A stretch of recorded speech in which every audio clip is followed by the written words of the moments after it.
नमस्कार। तो कभी सोचा है कि हम इस विशाल दुनिया को, इसके रहस्यों को समझते कैसे हैं? आज हम उसी बुनियादी सिस्टम को समझने वाले हैं जो इसमें हमारी मदद करता है।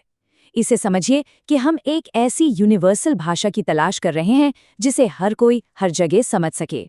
चलिए देखते हैं आज का हमारा सफर कैसा रहेगा। हम शुरुआत करेंगे एक ऐसी दुनिया की कल्पना से जहां कोई माप तौल ही ना हो। फिर हम उन बिल्डिंग ब्लॉक्स को समझेंगे जिनसे हमारी दुनिया को समझने की नींव रखी गई है। और फिर देखेंगे एक यूनिवर्सल सिस्टम यानी एसआई प्रणाली को, इकाइयों से कैसे नई चीजें बनती हैं, और हाँ, फिजिक्स का एक सीक्रेट कोड भी जानेंगे। तो चलिए सबसे पहले एक ऐसी दुनिया में चलते हैं जहां कोई माप नहीं है। सोचकर ही अजीब लगता है ना? ये एक तरह की अराजकता यानी केओस की दुनिया होगी, और यहीं से हमें पता चलेगा कि हमें एक सिस्टम की जरूरत क्यों पड़ी।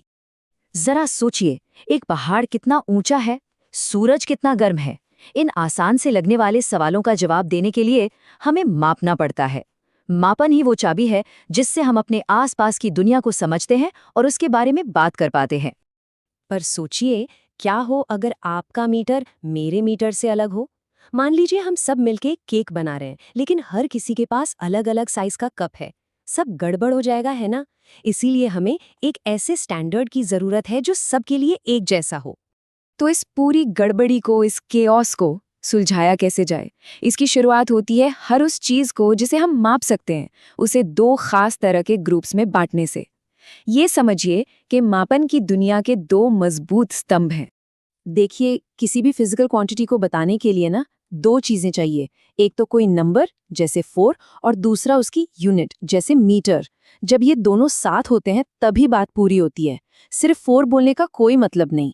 और यहीं पर चीजें और दिलचस्प हो जाती हैं। हम सभी मापों को दो ग्रुप्स में बांट सकते हैं, मूल और व्युत्पन्न।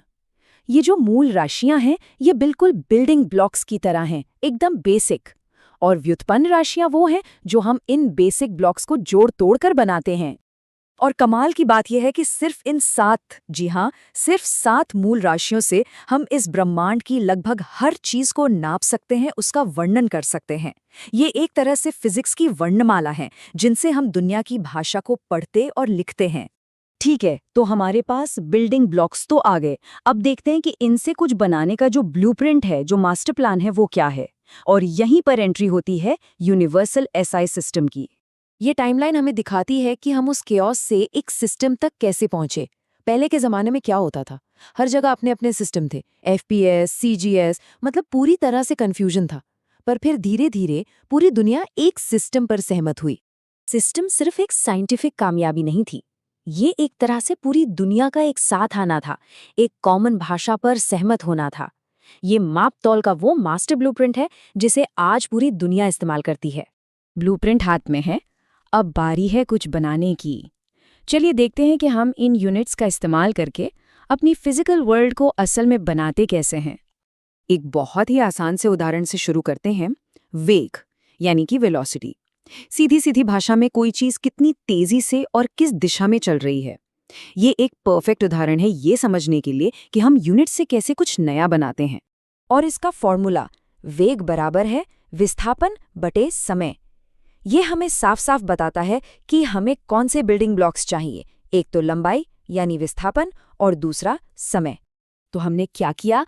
लंबाई की यूनिट यानी मीटर को लिया और उसे समय की यूनिट यानी सेकंड से डिवाइड कर दिया, और बस बन गई वेलोसिटी की यूनिट, मीटर प्रति सेकंड। कितना आसान है ना? चलिए अब थोड़ा और कॉम्प्लेक्स कुछ देखते हैं। बात करते हैं बल यानी कि फोर्स की। ये वो धक्का या खिंचाव है जो किसी भी रुकी हुई चीज को चला सकता है या चलती हुई चीज की रफ्तार बदल सकता है। और ये भी हमारे बेसिक बिल्डिंग ब्लॉक्स से ही बनता है। जैसा कि हम यहाँ देख सकते हैं, बल का फॉर्मूला है द्रव्यमान गुणा त्वरण। इसका मतलब है कि इसे बनाने के लिए हमें द्रव्यमान, लंबाई और समय, इन तीनों बिल्डिंग ब्लॉक्स की जरूरत पड़ेगी। तो हम द्रव्यमान केजी, लंबाई एम और समय एस की मूल इकाइयों को मिलाते हैं और हमें मिलती है बल की व्युत्पन्न इकाई, जिसे हम महान वैज्ञानिक के सम्मान में न्यूटन भी कहते हैं। और अब आते हैं सबसे मजेदार हिस्से पर, फिजिक्स का सीक्रेट कोड। ये एक इतना जबरदस्त टूल है जिसे विमीय विश्लेषण कहते हैं, जिससे फिजिसिस्ट ये चेक करते हैं कि उनके इक्वेशन सही भी हैं या नहीं। यहाँ पर हम मीटर या किलोग्राम जैसी यूनिट्स का इस्तेमाल नहीं करते। उसकी जगह हम LMT जैसे आसान से सिंबल्स यूज करते हैं। समझिए, ये हमारे सीक्रेट कोड की ABC है। इसकी अपनी एक अलग वर्णमाला है। तो देखिए ये कैसे काम करता है। हम त्वरण के फॉर्मूले से शुरू करते हैं, फिर उसमें वेग की विमाएं डालते हैं, फिर समय की, और बस हमें त्वरण का विमीय सूत्र मिल जाता है। ये फिजिक्स के इक्वेशंस के लिए एक तरह का स्पेल चेकर है।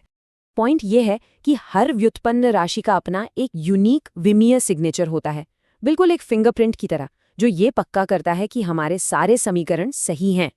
और एक और दिलचस्प बात, कुछ राशियां ऐसी भी होती हैं जिनकी कोई विमा ही नहीं होती, जैसे विकृति या स्ट्रेन। वो सिर्फ प्योर नंबर्स होते हैं। सुनने में थोड़ा अजीब लगता है, पर यही तो फिजिक्स की खूबसूरती है। ये SI सिस्टम हमें याद दिलाता है कि हम सब, चाहे कहीं से भी हों, एक कॉमन जुबान बोल सकते हैं। तो ये सोचने पे मजबूर करता है ना, कि दुनिया को समझने के लिए ऐसी और कौन सी यूनिवर्सल भाषाएं हैं जिनका हम इस्तेमाल करते हैं। शायद संगीत या फिर गणित। संभावनाएं तो अनंत हैं।